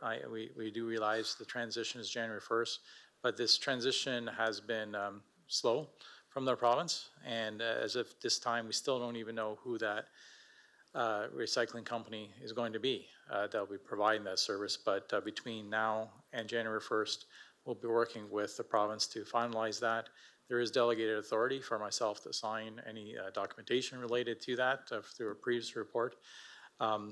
This is not uncommon. A lot of municipalities transition July 1st, August 1st this year, including places like London. And it's very new to the province, and you can imagine handing over recycling to a different entity, it is quite complicated depending on the circumstances. We've used always a contracted service. Other municipalities had it in-house. So for us, it's a little bit simpler because it's just another contractor getting paid by somebody else versus ourselves. In terms of this report itself, there's a small portion of people in the ICI that had that service provided to date, and at this point, we're recommending to you that that service be discontinued. It would be quite the financial burden in the first year, and that cost would be just escalating over time for a service that we're not mandated to provide. And the province, this is an issue that has been identified in some other municipalities. And, as municipalities, we're all hoping that that the province goes back and looks at that regulation and addresses it themselves versus municipalities bailing out the province in terms of their regulations and providing that service itself. Thank you, Edward. So just to be clear with some of the ineligible sources, not-for-profit businesses, perhaps BIAs like businesses downtown, their recycling as of January 1st will not be picked up any longer. And it's up to them to get their recycling to a depot if they choose to recycle. Yeah, thank you to the mayor. That's correct. It's their responsibility under their regulations. They can choose to hire a contractor. They can choose to take it to a transfer station, or they have the option of putting it into the waste stream, which a fair amount of them do as well. And in the report, we identified it's about 1.5% of eligible customers that would be impacted by a decision. That's a decision they all need to make based on their own financial and operational concerns. Thank you. One of my biggest concern is the not-for-profit organizations, because most of them they already work on a shoestring, and a lot of them are environmentally in tune and try to do their part. And then, to ask them now, and I get it, it's not our gap. It's the province set these regulations without thinking it completely through, to be honest. So, I just feel like it's a little bit step backwards, but I agree with what you're saying. I just feel that, daycares, not-for-profits, I don't know where we draw the line, but it's not sitting well. But I will support it because it is the right thing to do. Mr. Chair, clarification, excuse me. At this point, our 8 municipal transfer stations do not accept ICNI recycling materials, only residential. They do not accept ICNI recycling materials. Institutional, commercial, industrial. Councillor C. McGregor, followed by Councillor B. McGregor. Thank you, and through the mayor. I just have one question, and it's more about the media and how we get this information out to our communities. I did read in the report that it would be on our website and through media, other areas available. What I am wondering, and I know it's going to be a really tight timeline on this, but will this information still be included in the municipal recycling and waste collection guide? Because it's kind of like the Bible by my blue box. I know if I need to refer to it a lot based on, holidays and changes in schedules, I'm sure that will be the same for everybody else. And there will probably be a big surprise if it's not listed in, because a lot of people won't realize there's maybe been a transition of the pickup. And is apt to cause some confusion of when that's out there. So I'm wondering if at all possible and I know we're waiting on a contractor, and I don't know if we can dictate days to keep them the same to be able to go into our calendar, but I'm wondering if that would be a possibility moving forward to have that information included in the guide. Thank you, Mr. Chair. Yes, so the point, my apologies. The point is to keep the service the same. So we're keeping the same days, the same zones, collection zones, and this information will be in the calendar. In terms of any services that we provide related to recycling that we will not be providing anymore in January, there will be some notes about that in the calendar, and hopefully we'll have enough information to refer residents to where they can find the alternate information as well. Thank you very much, Huda, and I think welcome back is in order. I think you're returning from maternity leave, so it's very nice to have you back with us. Thanks. Councillor B. McGregor, followed by Councillor Bondi. My questions are answered. Thank you. Councillor Bondi. Oh, well, thank you, Mayor Caniff. Yeah, I had a hard time following this too, and I guess I wasn't alone, Marjorie, so that made me feel a little bit better. But Edward, you just mentioned that we're getting out of the recycling business. But to be clear, we're getting out of the recycling business for this group. But the residential pickup, we're still responsible for through a contractor. Through the mayor to council, no. We are okay, glad I asked. We are out of the recycling business. So who pays? Who's going to pay for it? So the residential recycling will be picked up by whoever the contractor, the pro selects, and the province will be administering that. So it's the actual producers of the materials, like, the people that, like Coke, and the people that actually produce that are paying for that recycling. And the whole premise behind this was to have the producers of, that are making this waste responsible to pay for its pickup so that they can look at alternative ways of reducing the waste. In the past, when we were just picking it up, there was no incentive for them to stop producing things that are not recyclable. Okay, so the big companies like Nestle, Coca-Cola, whatever. That's correct. So this would be a great financial relief for us, I would assume. Yes, to the mayor, to the councillor, based on our 2023 costs, about $500,000, but the councillor may recall that our waste contract went up considerably, 1.7%. We didn't have that as part of that bid, but if we had gone back out for recycling contract, it would be substantially more than the 1.7. And I believe Huda's report does refer to a cost avoidance of $3.5 million over the course of 4 years. So it's, it is quite the substantial benefit. Okay, well that very much helps. Now another question, just because I didn't get it. The first paragraph on page 3 under table 1. I'm just trying to get a sense of the people that are not going to be picked up from now, the newly ineligible organizations. I read in that paragraph, of those, the ineligible sources, only 445 properties participated at least once during the project. This number represents 25% and 1.4% of the total curbside. And then the last sentence says that the weekly participation by the ineligible source group was 11% only. So I'm just trying to get a feel for, of the, yeah, obviously I didn't major in math. So is it like 11% of the ineligible people actually put this stuff out? Like, is that, like, that's what I didn't get. It doesn't matter. I'm going to support this thing anyway. I'm just curious. Thank you, to be Mr. honest. Mayor, and apologies, I'm just laughing because I can see where this can be confusing. So Thank you.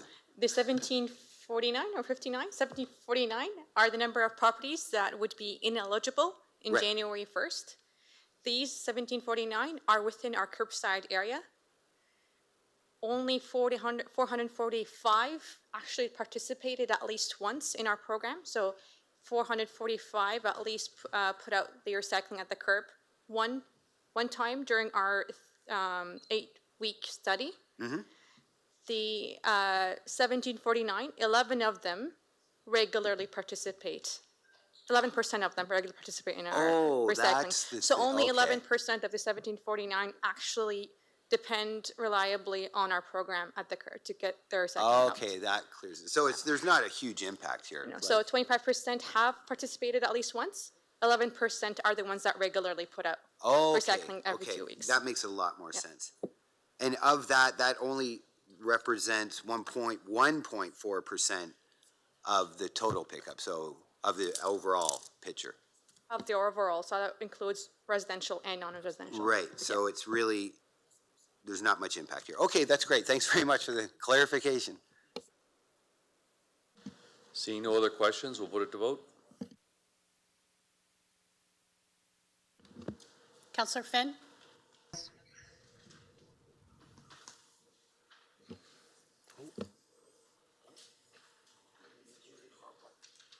All votes are in. Motion passes 16-0. Item 20, corporate services. Item 20A, 2024 council meeting schedule. Councillor Jubenville and Councillor Story, can I get you to move this, please? I so move. Happy to second. Councillor Jubenville, to you. Thank you, Mayor.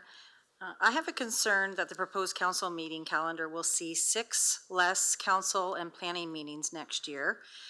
Considering council approved a remuneration increase during the last term of council, is it fair to our taxpayers to see council participate in 6 less meetings than they previously have? Does this mean that there will be less council engagement, or will the meetings be longer? Basically, I'm looking for the reasoning behind the decision of going from 27 meetings this year down to 21 meetings proposed for next year. Thank you. So this is actually, the 2 meetings per month with the 1 combined and the 1 regular meeting was actually the norm pre-COVID. During COVID, because meetings were virtual and it took longer to kind of get through everything when we were virtual, meetings were going quite long. So we went back, we added the extra meeting and made planning separate. It was just more efficient when we were doing everything online. Now that we're back in person, and just looking at how council meetings have run for the past year and a half since we've been back in person, we made the decision to go back to what we originally did, which is the 2 meetings per month. Now, keep in mind, there is always, if we're looking ahead at what's coming to council, we notice that there's some bigger items, something that might be more contentious, and require we want to give council ample time for engagement and discussion and community to come in and speak during the meeting. We have lots of extra Mondays now to call special meetings if we find that we do have some things that are going to require an additional meeting. So this is kind of what the norm was pre-COVID. We're just going back to it. Okay, thank you. I'm just concerned about the optics, but I mean, I wasn't on council pre-COVID, so I just, taxpayers might say, well, you're not participating in council meetings as much as you have in the past few years, so they might have a question or concern about it. So I guess it's just the optics of it. That's all that I was concerned about. Thank you. Through you, Mr. Mayor. So on the optics side, I think part of the, I realize there may be optics about a few less meetings, but I think that the meetings may be a little bit longer as well. Like this meeting, I don't want to count my chickens before they're hatched, but we should be out of here by 8 o'clock today. So that's essentially less than 2 hours. And we've seen a couple of shorter meetings as well. So I would suggest to you that it's not going to reduce the effort on behalf of councillors. It may just mean that you're here a little bit longer, as opposed to bringing people from all over Chatham-Kent for. We've had a few meetings that have been less than an hour even. So, but I agree with the clerk. Anytime we need additional meetings because big topics come up, we'll add those additional meetings. We've done that this year at least twice in the last couple of months, actually, and we can continue to do that as the need arises. Thank you. Seeing no other questions, we'll put it to vote. Councillor Finn? Yes. All votes are in and motion passes 17-0. We will move to notices of motion. Councillor Sakachi has 2 of them, so go ahead. Thank you, Mayor Caniff. I, Councillor Anthony Sakachi, here provide notice that I'll be bringing forward the following motion, October 30th meeting for voting and discussion. Whereas in the 2017 Asset Management Plan approval, Council directed the funds freed up by all expiring debt to be channeled to fund the AMP if in future years, in addition to any tax phase in to more adequately fund the infrastructure gap. And whereas 2019, Council approved the Asset Management Plan policy, which affirmed this commitment to expiring debt. And whereas in 2022, Council approved the updated Asset Management Plan as mandated for further updates in 2024 and 2025. And whereas in 2025, the Riverview Gardens debt expires midway through the year and $292,860 of tax funding becomes available, and the full year of $1.985,720 billion of the tax fund becomes available in 2026 and onward. And whereas Council approved its 2023-2026 strategic plan at the September 11th, 2023 meeting, and in that plan identified reduced barriers for affordability and obtainability of housing supply, and ensure an ample supply of available service land and strategic investments related to infrastructure, maintenance, renewal, and expansion, and explore new and enhanced existing recreational opportunities in the plan. Therefore, be it resolved that expiring debt be allocated to the staff to the Asset Management Plan in 2025 and 2026 to more adequately fund the housing asset category and recreational facilities asset category. And 2, if the new debt is issued for the housing asset category or the recreational facilities asset category, these funds be made available to fund the future debenture. Okay, for number 2, Mayor Caniff? I didn't know if there's anybody else that wanted to give me a break or if... No, you're up. Keep going? All right. Whereas Waste Connections of Canada has initiated an environmental screening process under Ontario Regulation 101-07, Waste Connections Projects Regulation and Environmental Assessments Act to increase the annual fill rate at Ridge Landfill. And whereas the Ridge Landfill located in Blenheim, Ontario currently receives 1.3 million tons of non-hazardous solid waste per year, and its proposed increase to 1.6 million tons per year. The increase will enable Waste Connections to increase the increased demand for disposal capacity for its current customers.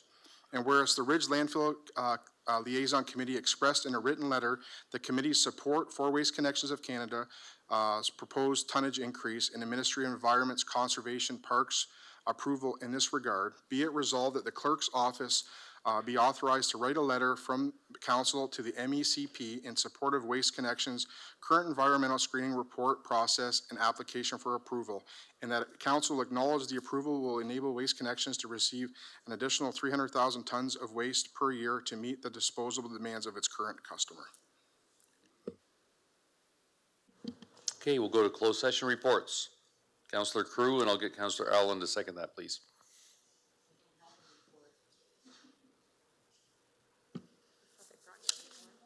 Is this it? Yeah. Well, there we go. Thank you. No, that's not it. You wouldn't want me reading that. Okay. Participating remotely was Counselor Finn, absent Counselor Harrigan and Thompson. Council directed administration on proposed acquisition of land by the municipality with regards to property in Chatham for the relocation of public works operations from Park Ave East, Section 239 2C of the Municipal Act. And council directed staff on a proposed disposition of land by the municipality with regards to Tecumseh Line, Community of Tilbury, Section 239 2C of the Municipal Act. I so move. Happy to second. We'll put that to vote.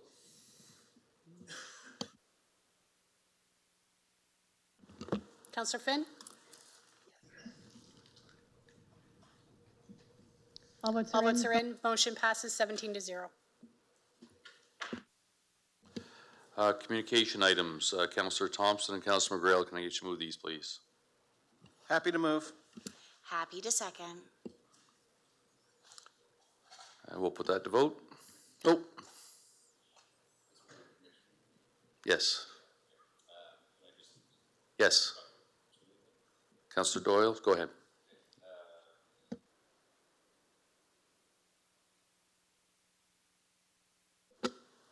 Thank you. So one was just for 2D. That was a letter to you, Darren, just from Stephen Crawford about the reciprocal model for municipal insurance, and that you had a conversation. So I just wanted to see how that went. Yeah, Mr. Taylor can provide an update for that.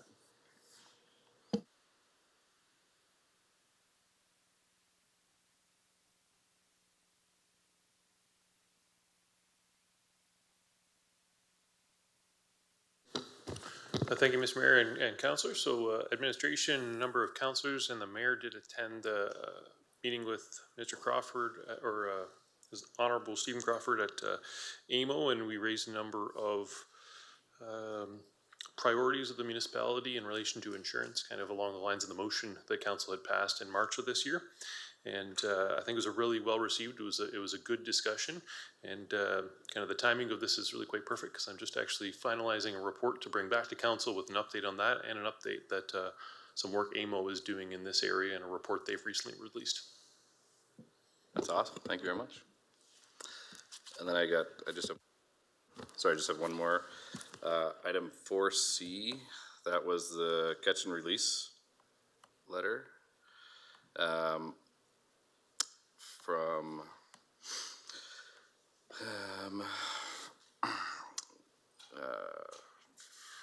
Midland. So I just wondered, can we also write a letter and show our support to that one?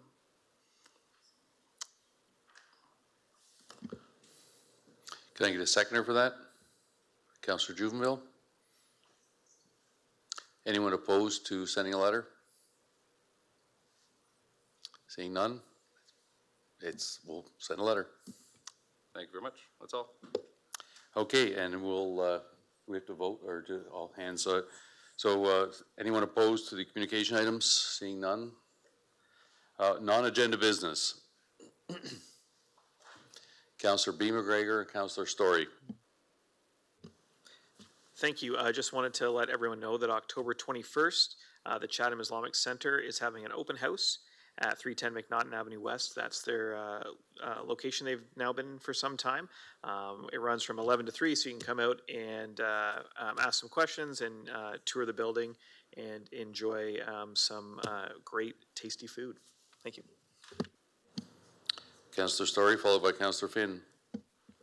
Thank you, Mr. Mayor. I have two items. The first being that the Saturdays at 7 Spotlight Series at St. Andrew's Church in Chatham has the 25th annual Putnam County Spelling Bee play, which is supposedly really funny, really entertaining. So would encourage you to get your tickets now if you are interested. Their performances are this Friday and Saturday at 7 p.m. and then Sunday at 2 p.m. You can get tickets at standrewschurch.org.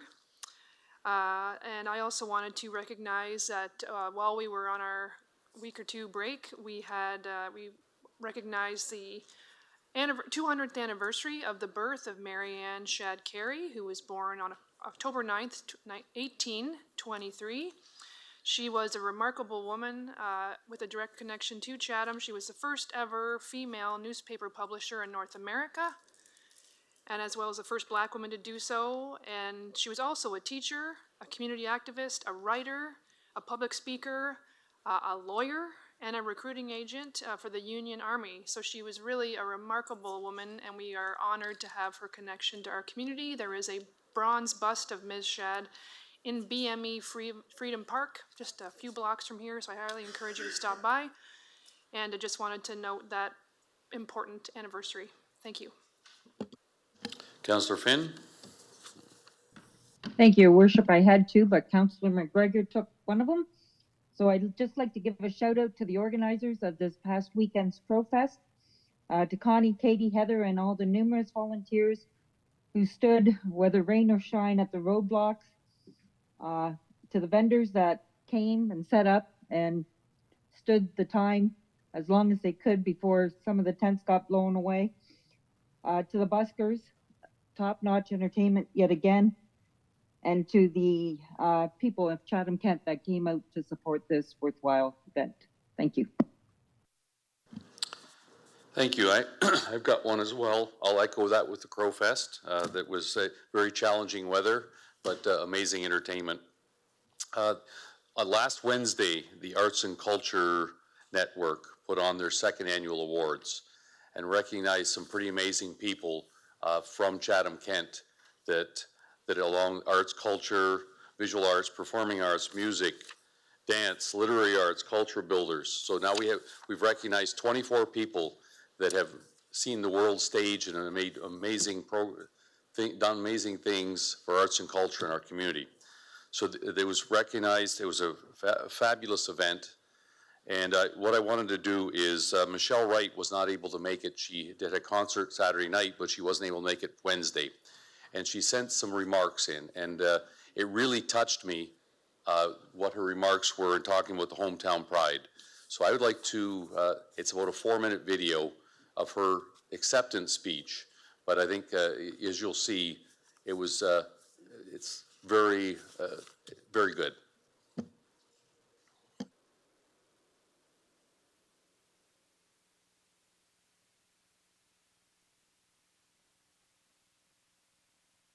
My heroes, Sylvia Tyson, and other members of our community that have been recognized for their creative contributions and accomplishments in music, visual arts, performing arts, literary arts, dance, and as cultural builders. And a special thanks to my friend Dee Merkus for suggesting me for your consideration. I'm so proud that I was born and raised in the Chatham-Kent area, and of course, more specifically, Merlin. I have so many great memories and important life lessons that I learned growing up as part of this community. Although they are no longer with me, I'm so thankful for the music that my mother, Monica Wright, and my father, Jack Martin, brought into my life. After her gigs on the weekends, and if I was at my dad's house, he would be doing the same. Every now and then I got to tag along, and hanging out at band practice was also lots of fun. Occasionally someone would pass me the mic and I would get to sing along as well. If my parents didn't have a show on the weekend, often the neighbors would come over and the guitars would come out and we would end up sitting around the kitchen table singing country music. When I was 10 years old, my mother married my stepfather, Doug Wright. What a blessing it was to move to Doug's farm in Merlin.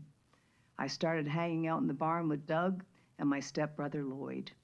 They would give me odd jobs to do, and the next thing I knew, I was working on the family farm, hoeing soybeans, picking tomatoes and cucumbers, and detasseling corn for the neighboring farmers, and earning my own money.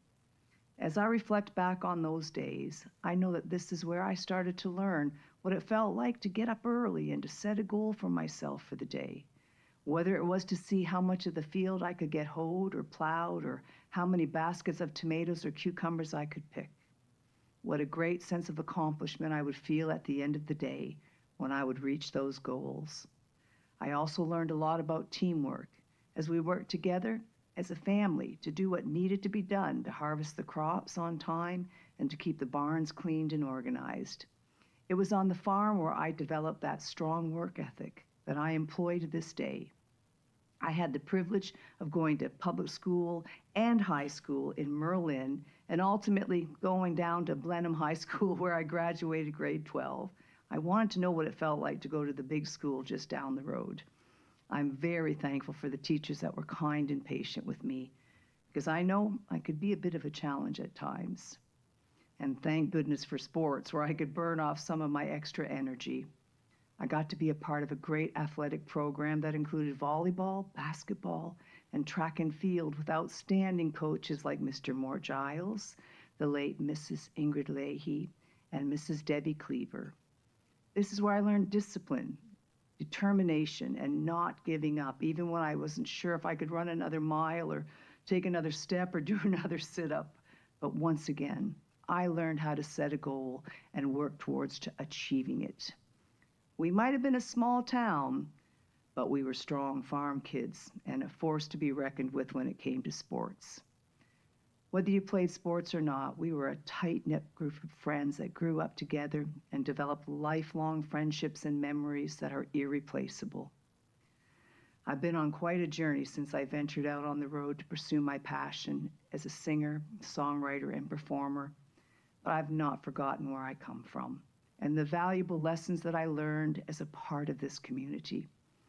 Growing up on a farm in small town Merlin has made me who I am and is the inspiration for the first single from my latest album, Milestone. The song is called Small Town, and I wrote the chorus like this.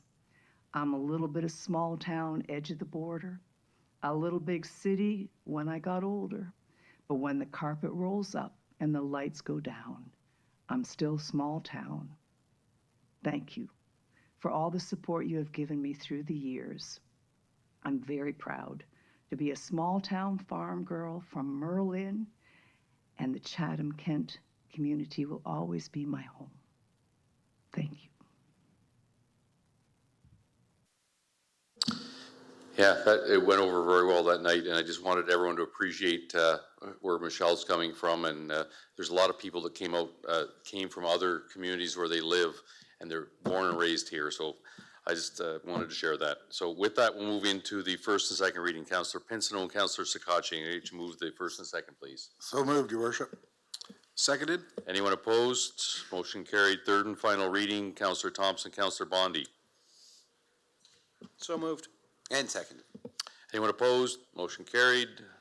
Resolution of council. Councillor Crew, and I'll have the part of the East Wing. Councillor Hall can wrap it up tonight. I move that Chatham-Kent Council adjourn to its next meeting to be held on Monday, October 23rd, and that Chatham-Kent Council authorize itself to meet in closed session on that day to discuss any matters permitted by the Municipal Act. I so move. So seconded. Anyone opposed to adjourning at 8:04? Seeing none, it's a wrap. Thanks, everyone.